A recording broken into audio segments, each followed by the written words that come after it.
Welcome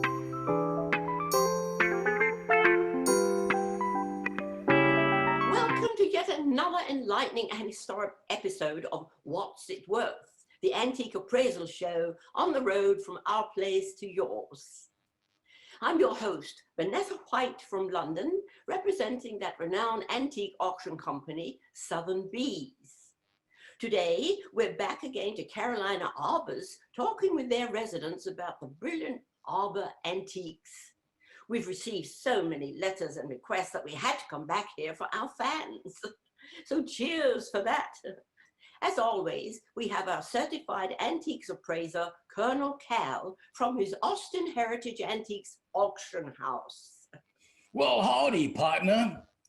Well, we've returned to our great Arbor neighbors. And as we say in Texas, we live for our neighbors to make good sport and laugh with them in turn.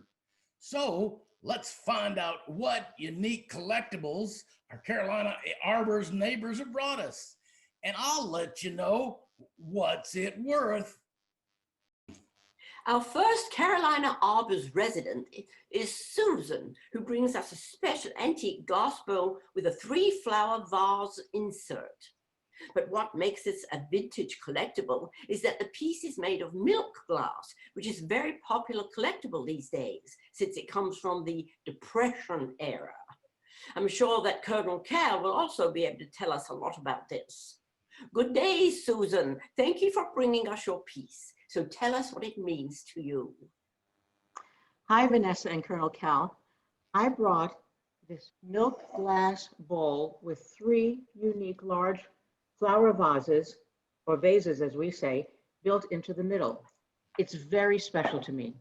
My father acquired this piece from a neighbor in the late 1990s when she moved into a nursing home. He proudly kept it displayed, but never used it for flowers or to put anything into the bowl. My mother and father worked very hard and must really have liked the piece to purchase it. My parents were from Poland and Holocaust survivors. They met shortly after the war, and eventually they immigrated to New York City, where my father worked as a carpenter and upholsterer. To my parents, family was everything. Although this piece meant something to my dad, I never knew what special meaning it held for him. After he passed away, I obtained it. This piece is of great sentimental value to me, since it brings a connection from my dad's heart to mine. I've seen something like this on eBay, and I brought it here to see what you can tell me about it and to find out what's it worth. Oh, good gracious, Susan. That story just tugs at my heart. It just goes to show you that in our business of antiques, that the history of each item hides many secrets of love and admiration. So, Colonel Cal, can you tell us about this milk glass bowl and flower vase? Well, Miss Susan, I found out that your Depression era milk glass collectible has a very special story about it. I've first got to tell you about the story of milk glass. So, milk glass was primarily made after World War II in the late 1940s through the 1960s as low-priced molded glass bowls, art glass, and glass storage pieces. Several US manufacturers added tin dioxide, arsenic, and the element antimony to glass to create the milky, opaque white color before pouring it into the mold to create each piece. However, unlike Pyrex, these pieces would break if exposed to any heat at all. The special story of your piece is that it was manufactured by the Fenton Art Glass Company of Williamston, West Virginia. They were founded back in 1905, and they're ranked as the world's foremost producer of handmade art glass. Fenton created the mold for a multi-purpose piece called an epinay, which is a table centerpiece with a bowl for storing fruits or candies, and then having an extended arms for putting flowers in. Most Epernay table centerpieces are very large and made of silver or porcelain, but Fenton made a little smaller piece in the white glass and pink and blue opaque glass as their low-cost competitive alternative piece. And your piece was also molded in the hobnail style, which it has the many balls on the bowl and the vase, along with ruffled flowers as a vase. So milk glass collectors would refer to yours as a vintage Fenton Epernay milk glass hobnail bowl with a 3 ruffled edge flower vase. These were very popular as art glass pieces in 1950, even though there's no specific date on yours. They are worth about $100 to $150 on online auction sites, but milk glass collectors keep them for much more than the price of the object, such as your story reflects as well. So, Miss Susan, I can't tell you what special meaning this art glass piece had for your dad, but here in Texas, we say that a daddy's love for his little girl is stronger than the love of a cowboy for his horse. So since you were lucky enough to get this from your dad, I'd suggest that you display this piece proudly to remind you of that love for your dad every day. I must tell you that I've had this milk glass bowl with the flower vases put away so that it wouldn't get damaged. And starting today, my husband Larry and I are going to display it as a daily reminder of my dad's love. Thanks so much for bringing this story to light. You've really touched my heart. Oh, thank you. And with such a long descriptive name, you can't just call it a vase. The next time I see a flower in a vase, I'll think of you and your dad. Cheers to you all. Thank you. So, Colonel Cal, we've received many letters asking why you have the title Colonel.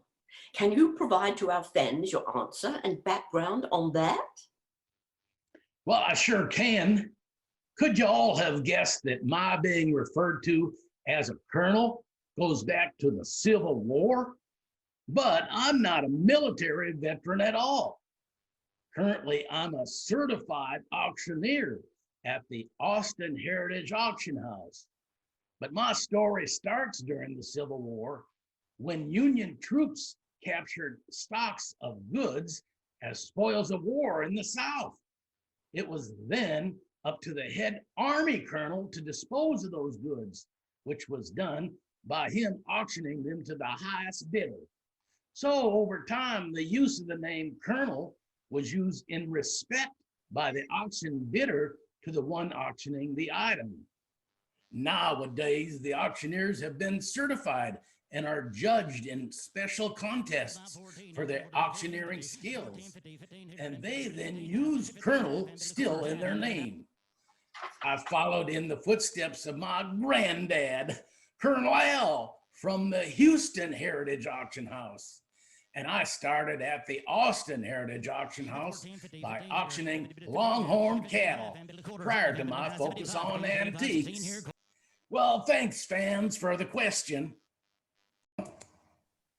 Our next Carolina Arbors resident is Marilyn, who has 2 antique seltzer bottles that are tied to the story of her grandfather's seltzer manufacturing business in the South Bronx, New York, which he started after the Prohibition era. I'm excited to hear this story. Welcome, Marilyn. So thank you, Vanessa. Well, when we were growing up in the Bronx, my grandfather, Izzy Reese, had a seltzer and soda shop. He made seltzer, it was called Reese's, and he distributed Hammer soda and Fox's You Bet syrup. And as a kid, the oldest grandchildren were allowed to go to the shop and help make seltzer.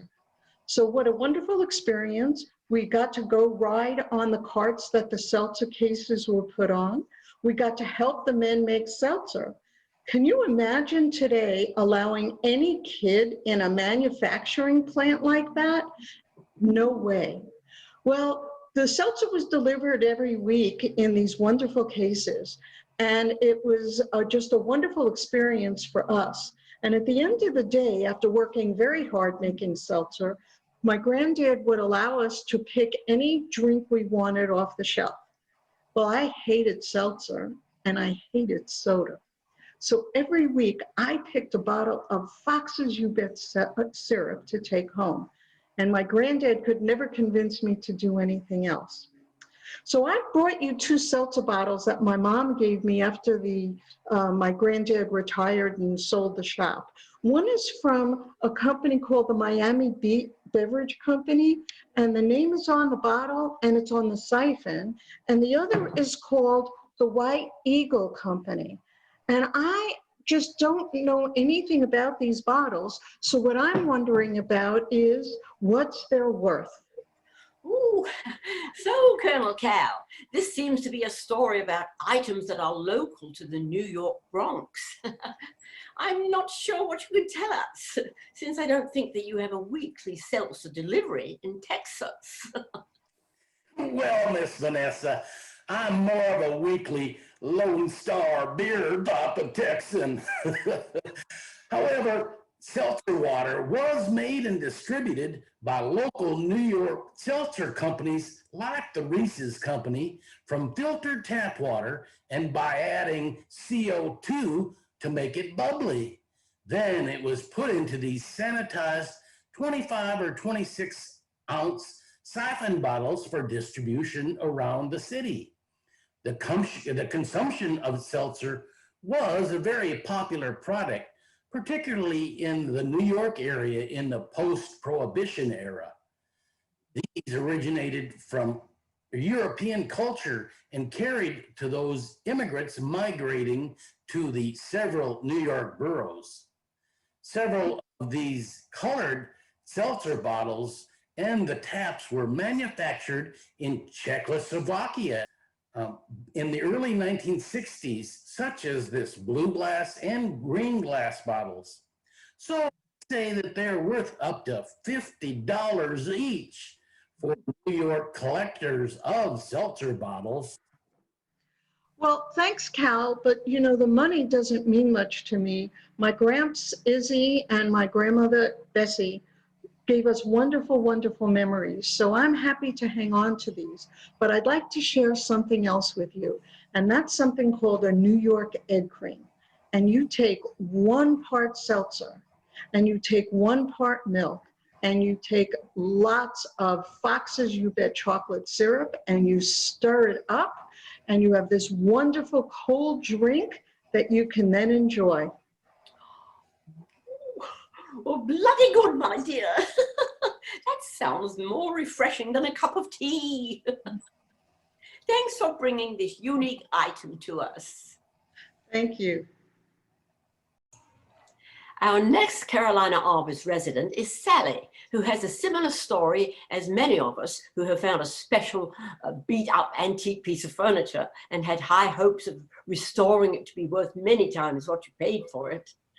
Thank you, Sally, for bringing us your historical furniture piece. Tell us your story from this lovely piece known as a Davenport desk. Hello, fellow antique lovers. I have a Davenport desk that I've had for about 16 years. I found it in a small antique store in Leesburg, Virginia, across the street from the Loudoun County Government Center where I worked. The original wood was covered by coats of green and white paint that had been applied by brush, ruining a historical piece of furniture. I was immediately drawn to the desk's unique shape and knew that it would make a good restoration project. My husband Tom and I had recently begun visiting antique galleries to find unusual pieces. Since he traveled for business internationally, he didn't often have time to dive into a new restoration project. However, when he saw my new restoral project, he took an interest in bringing it back to life.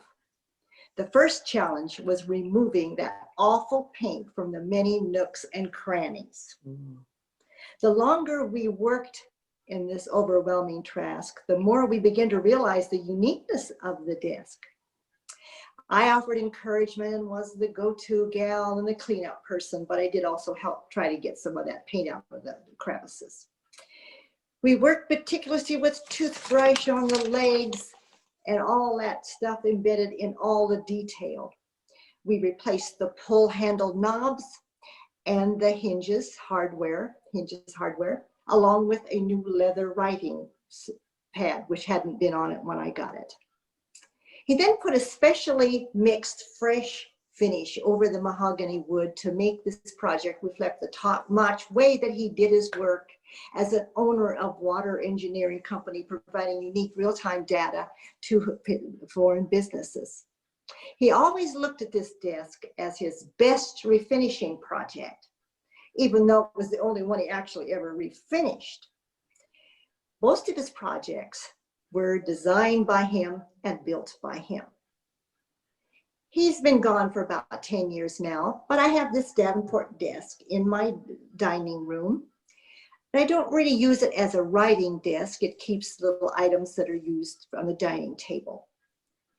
I was told that I lowered the resale price by not keeping this in its original condition. So I thought that brought this to see what you can tell me about it and to find out what's it worth. Oh, well, Sally, I commend you for supporting Tom to restore back to life this beautiful piece of antique furniture. Colonel Cal, what could you tell us about this special desk? Well, ladies, this here desk owes its name to Captain Joshua Davenport of the British Army, who was commissioned to create this design in the late 1700s. His design resembles a school desk, which has an inclining desktop with hinges to allow access to a large storage compartment for paper and writing implements, along with smaller spaces in the form of pigeonholes or smaller drawers that he designed.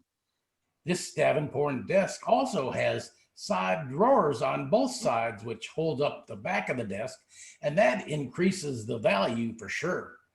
The front of the desk stands on thick pillar legs, which are highly carved, and they're known as cabriolet legs, and they're from a Greek design that he thought of.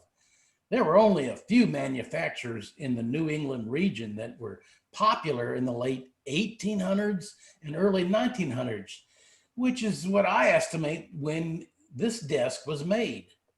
I'd say that this fine restored desk could reach up to $2,000 at our Austin Heritage Auction House.